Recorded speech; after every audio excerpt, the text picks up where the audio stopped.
നീ ഇവിടെ എത്തിയോ? നിന്നോട് ആര് പറഞ്ഞു ഇങ്ങോട്ടേക്ക് വരാൻ? മിസ്റ്റർ ദേവ് മഹേന്ദ്ര, ഞാൻ സരിതയുടെ ഭർത്താവാണ്. എനിക്ക് വേണമെങ്കിൽ നിന്നെ ഇപ്പൊ തന്നെ തീർത്തു കളയാം. സരിതയ്ക്ക് നിന്നോട് വളരെ ബഹുമാനമാണ്. എന്നിട്ട് നീ അവളോട് എന്താ കാണിക്കുന്നേ? ഇനി എന്ത് വേണമെന്ന് സരിത ഡിസൈഡ് ചെയ്യട്ടെ. ഔട്ട്.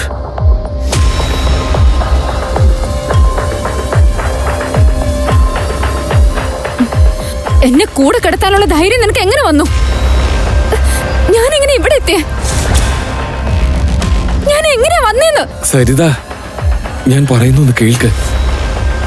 ആ ദേവമഹേന്ദ്രൻ നിന്നോട് മോശമായിട്ട് പെരുമാറാൻ നോക്കി.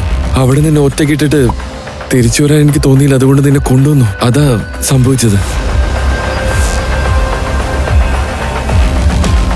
എനിക്കിപ്പോ ഓർമ്മ വന്നു ഇന്നലെ എന്താ സംഭവിച്ചെന്ന്. ഇതിന്റെ ഇടയിൽ ഞാൻ വിട്ടുപോയ കാര്യങ്ങളുണ്ട്. എത്ര ഇമ്പോർട്ടന്റ് വർക്ക് ഉണ്ടെന്നറിയോ? പക്ഷേ മഹേന്ദ്രയെ എന്തെങ്കിലും ചെയ്തേ പറ്റൂ. അയാൾ ഇത്ര വൃത്തികെട്ടവനാണെന്ന് എനിക്ക് അറിയില്ലായിരുന്നു. Let me just. അങ്ങനെ സരിത തന്റെ ലാപ്ടോപ്പ് തുറന്നു നോക്കി. ഇമെയിൽ ചെക്ക് ചെയ്ത് നോക്കിയപ്പോൾ അവൾ ഒരു മെയിൽ അതിൽ കണ്ടു. അത് കണ്ട് സരിത ഞെട്ടിപ്പോയി. ഇതെങ്ങനെ സംഭവിക്കാനാ? എന്റെ ഡ്രീം പ്രൊജക്ട് അപ്രൂവ് ചെയ്യില്ലെന്നും പറഞ്ഞ് ഈ ഓഫീസർ മെയിൽ അയച്ചിരിക്കുന്നു. നമ്മുടെ കമ്പനിയുടെ ഏറ്റവും വലിയൊരു പ്രോജക്റ്റാണ് നീ കാരണം നഷ്ടമായത്. ശരിക്കും പറഞ്ഞാൽ നീ ഫാമിലി ബിസിനസ്സിന് ഒട്ടും യോഗ്യല്ല. ഈ ഗിൽ കൺസ്ട്രക്ഷന് ഇനി നിന്നെ ആവശ്യമില്ല.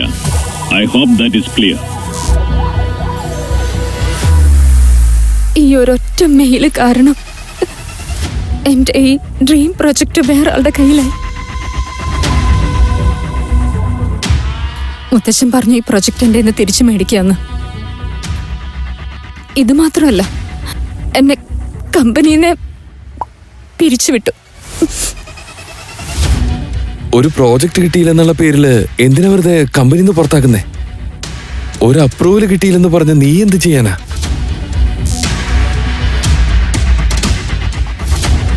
സരിത, ഈ ലോകത്ത് ആരും എന്നെ മനസ്സിലാക്കുന്നില്ല.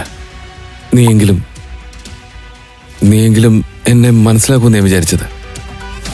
ഒരിക്കലെങ്കിലും നിനക്ക് വേണ്ടി എന്തെങ്കിലും ചെയ്യാനുള്ള അവസരം എന്താ? ഓ, അതായത് നീ നിന്നെ തന്നെ അതിബുദ്ധിമാനായിട്ടാണോ കണക്കാക്കുന്നേ? നിനക്ക് എന്ത് ചെയ്യാൻ പറ്റും? എന്റെ കൂടെ വാ. നിന്റെ മുത്തശ്ശനോട് സംസാരിക്കാം നമുക്ക്. ഈ പുതിയ ബിൽഡിംഗിന്റെ പ്രോജക്റ്റ് ഗിൽ കൺസ്ട്രക്ഷന്റെ ഏറ്റവും വലിയൊരു സ്വപ്നമാണ്. പക്ഷെ അത് നീ നിസ്സാരമായിട്ടാണ് കണ്ടത്. വൈ?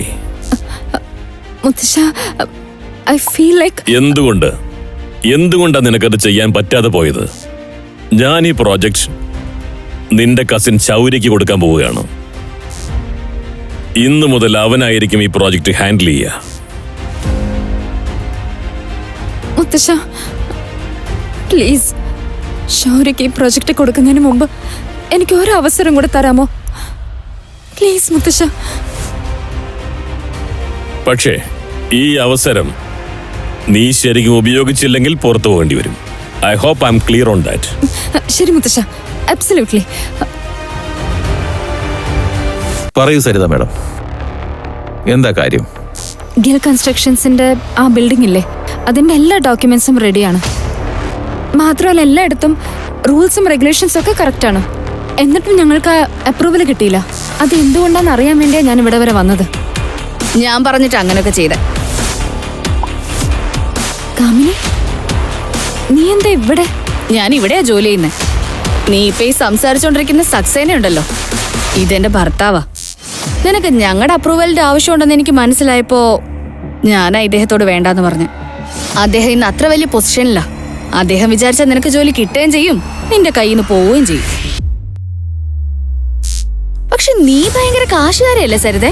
എന്നാ പോ, ആരെ കൊണ്ട് വേണമെങ്കിലും നിനക്ക് ഇഷ്ടമുള്ള പോലെ ചെയ്യിക്ക്. കാമിനി, ഞാൻ എന്തെങ്കിലും ചെയ്തിട്ടുണ്ടെങ്കിൽ അതെന്റെ തെറ്റാന്ന് സമ്മതിക്കുന്നു.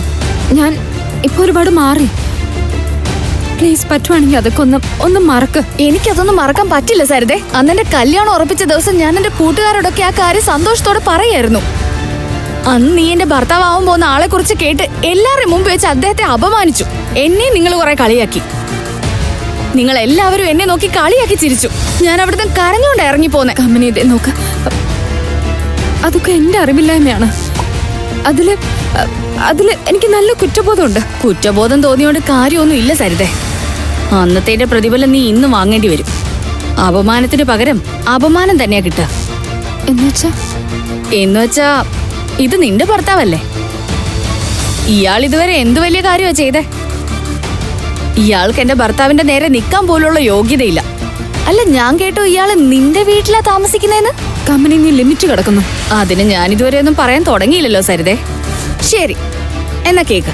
നിനക്ക് അപ്രൂവൽ വേണമെന്നുണ്ടെങ്കിൽ നിന്റെ ഭർത്താവിനോട് പറ, എന്റെ ഭർത്താവിന്റെ മുമ്പിൽ മുട്ടുകുത്തി അപ്രൂവലിന് വേണ്ടി യാചിക്കാനായിട്ട്.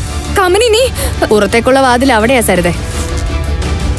ഹോ, ചില കാര്യങ്ങളൊക്കെ വിധിയാണടോ. So sad. ഈ പ്രൊജക്ട് ചെയ്യാനുള്ള വിധി എനിക്ക് മാത്രമാ. ഈ കാര്യം നിനക്കെങ്ങാനും കിട്ടിയിരുന്നുവെങ്കിൽ ഞാൻ എങ്ങനെ സമാധാനായിട്ടിരിക്കും? നിന്നെ ഈ കമ്പനിയിൽ നിന്ന് എങ്ങനെയെങ്കിലും ഞാൻ പുറത്താക്കും. നീ വെറുതെ ടെൻഷനൊന്നും ആവണ്ട. ഞാനില്ലേ, എല്ലാത്തിനും വഴി ഞാൻ കണ്ടുപിടിച്ചു. നീ തൽക്കാലം വീട്ടിൽ പോയി റെസ്റ്റ് എടുക്ക്. നിന്റെ ഒന്നിനും കൊള്ളാത്ത ഭർത്താവിന്റെ കൂടെ. അവന് കഞ്ഞിയൊക്കെ വെച്ചു കൊടുത്ത് നല്ല ഭാര്യയായിട്ടിരിക്കെ. അല്ല, നിന്റെ ഭർത്താവിനെ കാണുന്നില്ലല്ലോ. അവൻ നിന്റെ കൂടെ അപ്പോ വന്നില്ലേ?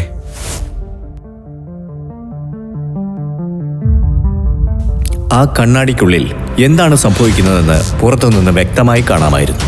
ആ നിമിഷം സരിത കണ്ടത് അവളെ ശരിക്കും ഞെട്ടിച്ചു കളഞ്ഞു. അകത്ത് ആകാശ് സ്റ്റാഫിന് മുന്നിൽ വെച്ച് കേണപേക്ഷിക്കുകയായിരുന്നു അപ്രൂവലിന് വേണ്ടി.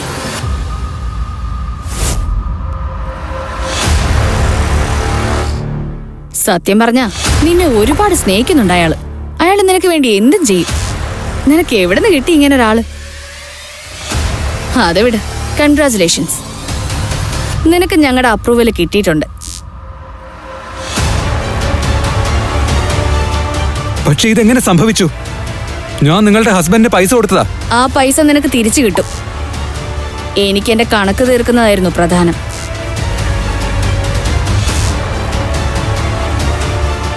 നീ എന്താ നിന്നെ പറ്റി വിചാരിച്ച്? എന്തിനിങ്ങനെയൊക്കെ ചെയ്തേ? നീ എന്താ വിചാരിച്ചത്? നീ ഇങ്ങനെയൊക്കെ ചെയ്താൽ നഷ്ടപ്പെട്ടതൊക്കെ ഇവക്ക് തിരിച്ചു കിട്ടുമെന്നാ? ഞാനുള്ളപ്പോ അതൊരിക്കലും നടക്കാൻ പോകുന്നില്ല. നീ മാത്രമല്ല, ഈ ലോകത്ത് ആര് വിചാരിച്ചാലും സരിതയെ തടയാൻ ഞാൻ സമ്മതിക്കില്ല. ഓ, നീ ഇവളെ എത്ര കാലം പ്രൊട്ടക്ട് ചെയ്യുമെന്ന് എനിക്കൊന്ന് കാണണം. ഞാനുള്ളപ്പോ നീ എന്ത് ചെയ്യുമെന്ന്. നിങ്ങളുടെ ബന്ധം തന്നെ ഇല്ലാതാവും. ഓ, അങ്ങനെയാണോ? എന്നാ നമുക്ക് നോക്കാം. ഞാൻ ഈ ആകാശിനോട് ഒരു ജോലിയാ പറഞ്ഞത്.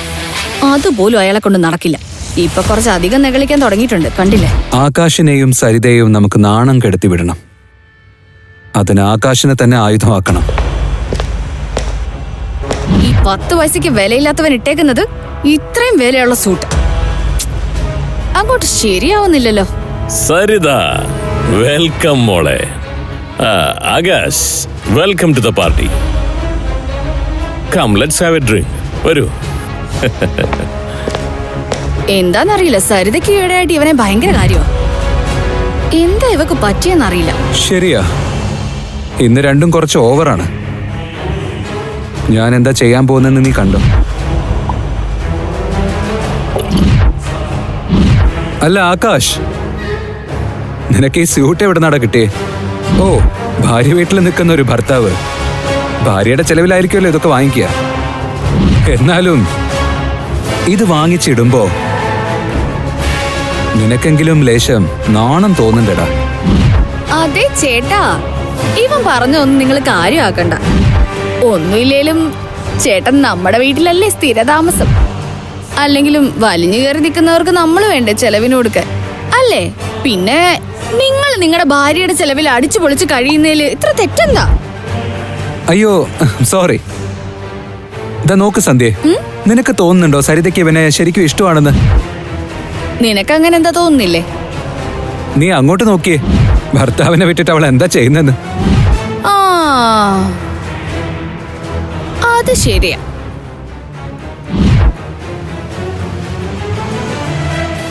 ഒന്നുമില്ലെങ്കിലും ഇന്നത്തെ ദിവസം അവൾക്ക് അവളുടെ ഭർത്താവിനെ ഇങ്ങനെ ഒറ്റയ്ക്ക് വിടാൻ പാടില്ലായിരുന്നു. ചേട്ടാ പിന്നെ വിട്ടുകളാ, വാ നമുക്ക് എൻജോയ് ചെയ്യാം. വേണ്ട, ഞാൻ കുടിക്കില്ല.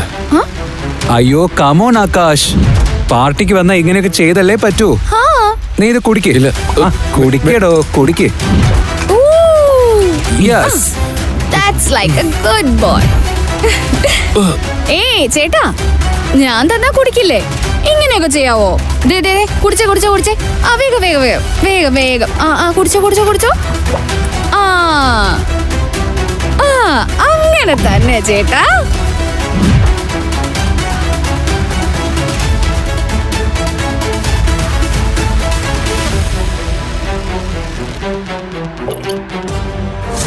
എല്ലാവരും ഇങ്ങോട്ടേക്കൊന്ന് ശ്രദ്ധിച്ചേ. ഇതാണ് ഞങ്ങളുടെ വീട്ടിലെ മരുമകൻ. നിങ്ങൾ ഇവന്റെ വേഷം കണ്ടില്ലേ? ഇവന് പ്രത്യേകിച്ച് ഒരു ജോലിയുമില്ല, വല്ല വരുമാനവും ഉണ്ടോ? കുടുംബത്തിന് വേണ്ടി ഒന്നും ചെയ്യുന്നുമില്ല. ഇവനിവിടെ ജീവിക്കുന്നത് തന്നെ ഞങ്ങളുടെ ഔദാര്യത്തിലാ. ഓ, നിങ്ങൾ രണ്ടുപേരും കൂടി ഇതിനു വേണ്ടിയാണല്ലോ എനിക്ക് മദ്യം തന്നത്. നീ എന്റെ മനസ്സിലുള്ളത് കേൾക്കാൻ ആഗ്രഹിച്ചിരിക്കുകയല്ലേ? എന്നാ കേട്ടോ, നീയുണ്ടല്ലോ നല്ല ഒന്നാം തരം കള്ളനും ഒരു കഴിവുമില്ലാത്തവനാ. ഗിൽ കൺസ്ട്രക്ഷൻസ് സ്വന്തമായിട്ടുള്ളത് കൊണ്ട് മാത്രമാ നീ ജീവിക്കുന്നേ. നീ സരിതയെ തോൽപ്പിക്കാൻ പിന്നിൽ നിന്ന് കളിക്കുകയല്ലേ? നീ ഒരു നിലപാടില്ലാത്തവനല്ലേ? നീ ഇത് തോന്നിവാസോടെ പറയുന്നേ? നിർത്ത്, മതി, വായടക്ക്. ഞാൻ ഇനിയും പറഞ്ഞു കഴിഞ്ഞില്ല. ഈ കഥ തുടർന്ന് കേൾക്കുന്നതിനായി ഇപ്പോൾ തന്നെ പോക്കറ്റ് FM ആപ്പ് ഇൻസ്റ്റാൾ ചെയ്യൂ. Link in description.